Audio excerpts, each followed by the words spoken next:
halkani waa taar TV daawade ku soo dhawaada barnaamijkeennii wax weydiin ogaal ka sheegne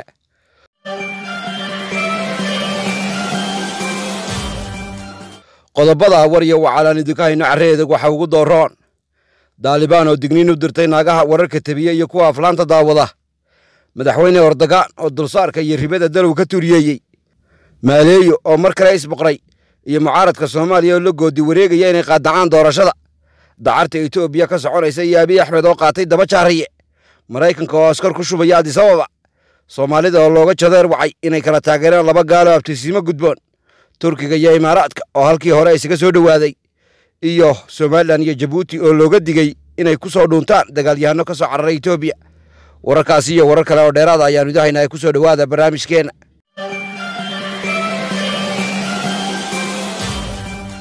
Jibriil Money Exchange sarif qiimo jaban oo iska jooga meel sare Jibriilkii ku caanbaxay jajarkiya isdhaabsiga dollarka iyo dirhaankaba Jibriil maandhe soo eeg adigoon jarmaad gelin ama jaanis badan lumin u soo joogso sariflaha Jibriil Money Exchange haddaad joogto jarar sare amaad jiibto jaba dhexe Jibriil baad ku ciilbixi oon jaanis waayeyn Jibriil Money Exchange wararka tabaqdhoonka ah ee ka soo jirfanaya dalka Itoobiya ayaa sheegaya in Abiy Ahmed isku jeeni qaaray qori maadhin yara ah weyse biyo ah qorqor rasaasa iyo boosh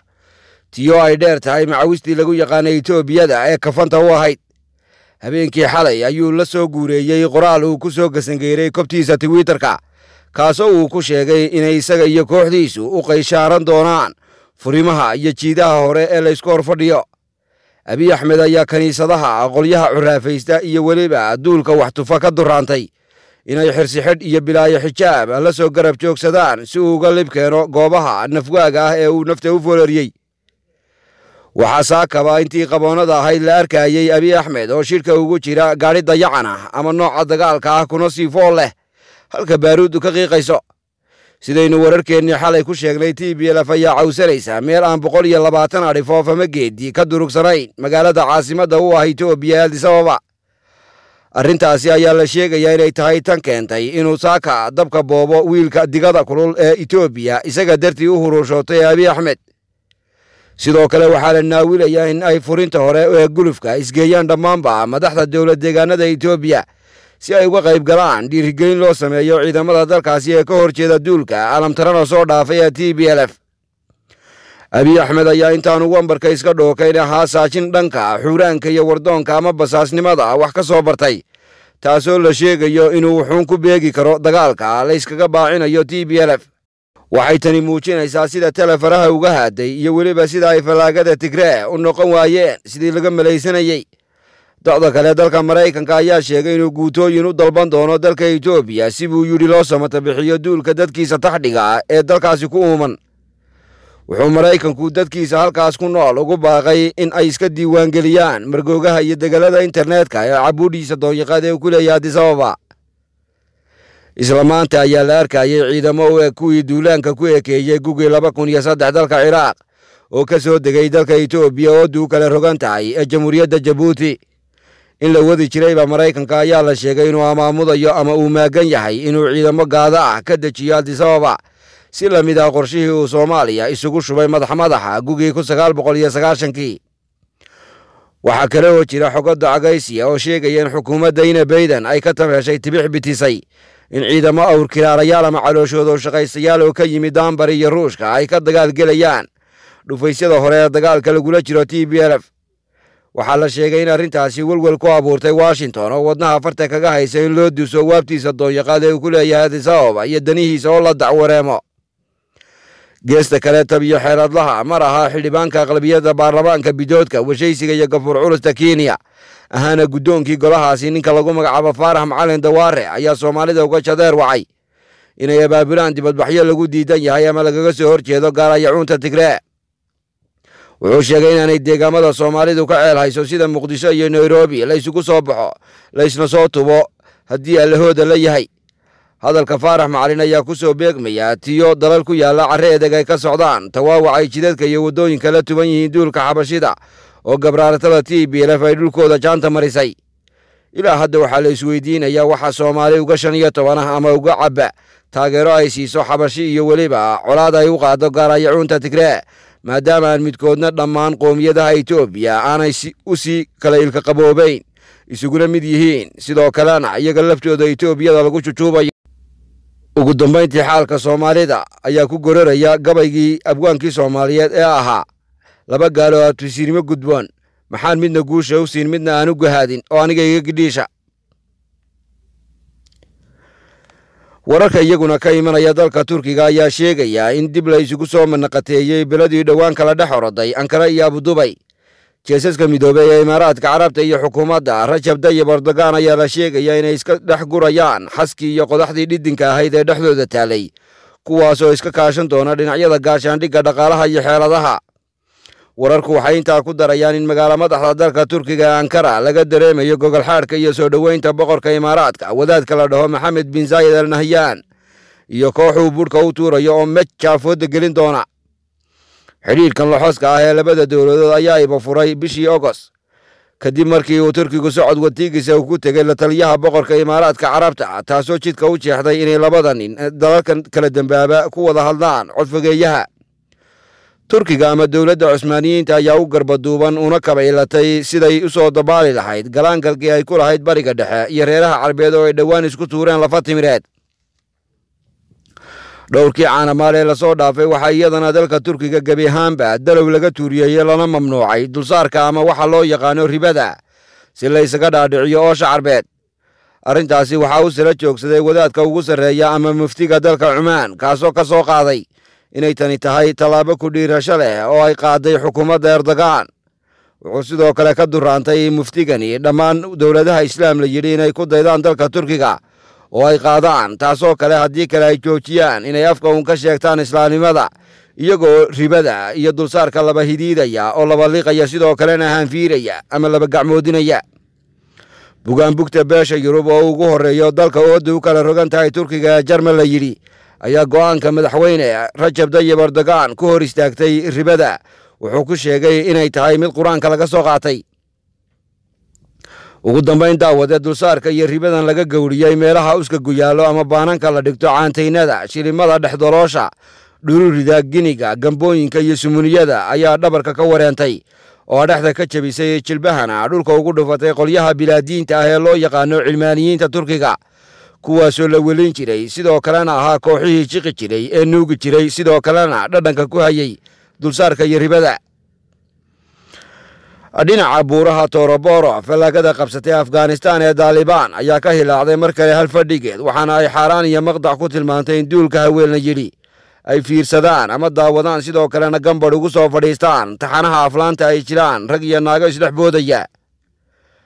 waxay heer ka soo saartay Taliban in maraadooyinka saqadarida kuwa isleefa naagaha ka bacdeeya bakaylaliqda guumaha iyo dhoocoluhu u soo fadhiistaan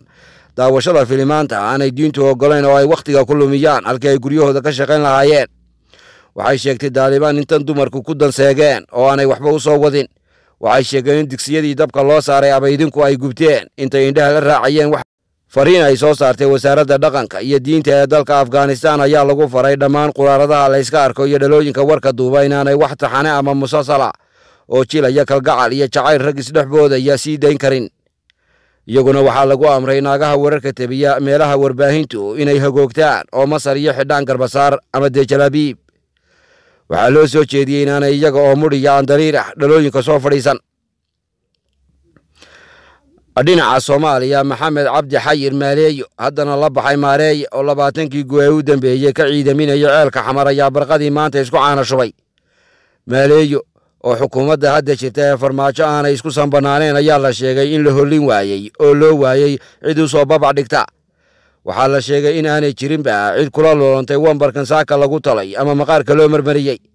Maaleeyo wuxuu sidoo kale noqonayaa mudanihii labaad ee soo rogaal celiya baarlamaankii labaad ee Soomaaliya. sidoo kale waxaa la hiraadinayaa in codkiisu uu noqon doono mid furan oo duulka wambarka sare u xusul duuban kala xaajoon karaan. dacwada kale midowga murashaxiinta Soomaaliya ayaa faraciididooda iskaga hahaya inay guud ahaan ka biyadiidaan waxa doorashada lagu sheegay awal badadbanayd ee laga malaqboorinayo Muqdisho. midowga murashaxiinta ayaa la sheegay inay ka wisiisiyeen sida wax loo wado oo ah bay yiraahdeen si aan waxba uga cabin iyaga. waxaa la sheegay inay dharaarahanba wadeen wadatashi ku qotoma sidii loo yeeli lahaa waxa hadda la macmacayo iyo sida xaal yahay. xubno badan oo ka dhex batorinaya dhanka midowga marashaxiinta oo maaganaa inay u ordaan kuraas baarlamaan ayaa ku hungoobay kadib kolkii laga hoos qaadi waayey araaji ay u gudbiyeen. siyaasi cabdiraxmaan cabdishakuur warsame ayaa sida xilka leh wax u socdaan u sibir saaray ra'iisul wasaare maxamed xuseen rooble oo uu ku eedeeyey inuu ka baxay wacadkii uu hore ula galay. sidoo kale reeraha carre edeg ee weesha jimce iyo daweerada ku kaaleeya xukuumadda farmaajo ayaa si weyn u qawadsan hannaanka wax loo duduucayay iyo sida loo luudinayo geedi socodka doorashada oo aaminteedii kaba daahday. ugu dambayntii daawada warsidaha la dhaho joornaalka warka qaada ama kuweeriyaal joornaal ayaa boggiisa hore ku soo tutuweeyey xog uu ku xarxariiqay dagaalada idifka la iskula jiro ee ka durfaandhabaya dalka Itoobiya kuwaasoo gujirsaday una dhexeeya falaagada TPLF iyo dowladda dhexe. jaraa'idkan ayaa humaag halis badan ka bixiyey dagaalada u dhexeeya labada col sida ay u haligayaan dad iyo duunyaba, isla jeerkaasna dheriga saabka uga geliyeen ummaddii halkaa joogtay kuwaasoo bilo kale ku faruuraya buu yidhi dowladaha oodii u kala rogan tahay iyo gobolka Geeska Afrika. wuxuu sheegay in qaansalayda TPLF oo garabsanaysa dabatada oromada ee oola ay kulaalayaan Addis Ababa kuwaasoo raba inay cudud kula wareegaan. wuxuu sheegay haddiiba ay taasi timaado inaan xaaladda la saadaalin karin tiyoyna bayden uu isna ku baaqay buu yidhi in nabadda lagu soo dabaalo xaaladda taasoo aan la ogeyn inay wax ka fuli doonaan. warsidahani wuxuu warkiisa diiradda ku saaray siday colaadda Itoobiya u noqon doonto baruur keliya baruuro qurmisa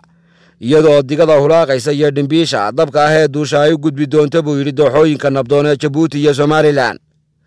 wuxuu bitiyey nabadda loo fadhiyo Somaliland iyo Jabuuti ay soo jiidan karto kooxaha argagixisada ee doonaya maxaabiista dagaal ee firxadka ah iyo dadka kale ee ka soo firdhanaya colaadda Itoobiya si buu yidhi ay uga faa'iidaystaan hadba jabadka nabdoon ee geeska qaaradda gaar ahaan deegaamada Somaliland iyo Jabuuti. intaa wuxuu ku daray wargeysku in dagaalo sokeeya oo ka abuurmay Itoobiya gaar ahaan iska horimaadka u dhexeeya TPLF iyo Abiy Ahmed ay uga sii dari karto xasilooni darrada ka jirta Suudaan oo lafteeda uu ka taagan yahay ismariwaa u dhexeeya dadka u ololaya dimuqraadiyadda iyo ciidamada militariga. ugu dambayntii Itoobiya lafteeda buu yidhi dagaal sokeeya oo dhan walba ah ayuu wargeysku sheegay inuu ka noqon karo masiibo aan laga lagu bixin taasoo sii hurin karta xiisad ka dhalata Itoobiya oo ka kooban ilaa 80 qowmiyadood oo iyaguna birta iska asli doona.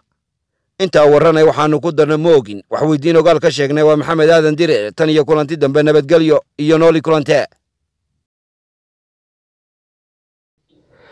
dabiibka allah hayee daawadan qofkii rabow degalkaagay maanta timi duniduna way daawatee adoon dacallada ka dhaafin dalaq soo dhefoontayn.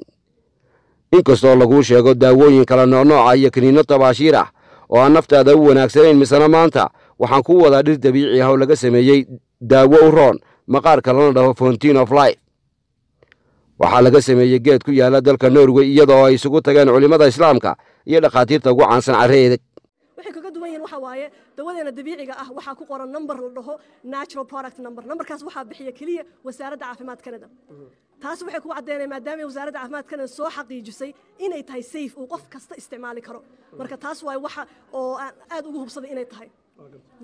adigoo daawo kale oo kiimika ahi kuu socoto ayaad isticmaali kartaa iyadoo aanay waxba yeelayn naf ahaan iyo jidh ahaanba. 10 dhibcood ayaad ka qasan doontaa goojada ay ku jirto iyadoo geedkan asalka ahi kaa dabiibi doono sonkorta ama macaanka, kixda, wadna xanuunka, babaasiirta, gaastariga, infekshanka iyo weliba xanuunka maqaarka ama dubka jidhka haleela sida lafaha iyo romadiisanka. maaha iidheh, maaha xayeysiis, maaha iska qaado ee waa mid la tijaabiyey waayadeed dawada ilaahay baa haya fountain of life-na way dadaalaysaa. waxaan iibino waxa waa mid dabiiciga ku sheegay iyo midka wajiga la marsado tan wajiga la marsado darteed tan dabiiciga loo sameeyay sababtoo ay markii tan wajiga la marsaday company wuxuu sameeyay competition tartan qof walba waxa ay 30 maalmood isticmaal waxa iska qaadaa before iyo after sawir ah kii Africa joogay kii China joogay kii UK Canada joogay haduu yahay nin gabar wiil yar iyo weyn qofka soo isbedelay. geedkani wuxuu carre edeg soo gaadhay Google 2008 balse waa mid ku cusub gayiga Soomaalida ee fadlan la soo eegado kala xiriiriya telefoonada kala ah 4-3-1-6-3-4-9 iyo 4-7-3-6-3-6 dawada dabiiciga iyo dhirta daawada fountain of life.